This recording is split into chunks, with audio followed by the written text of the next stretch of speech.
Okay, maganda yung harvest natin. Meron tayong 3,415 watts.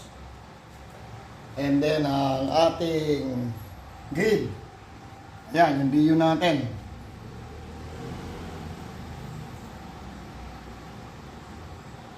5 watts yung power consumption sa DU.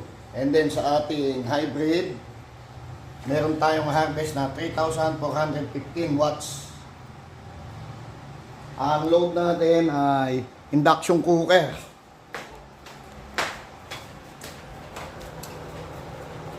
And then meron tayong load na water pump.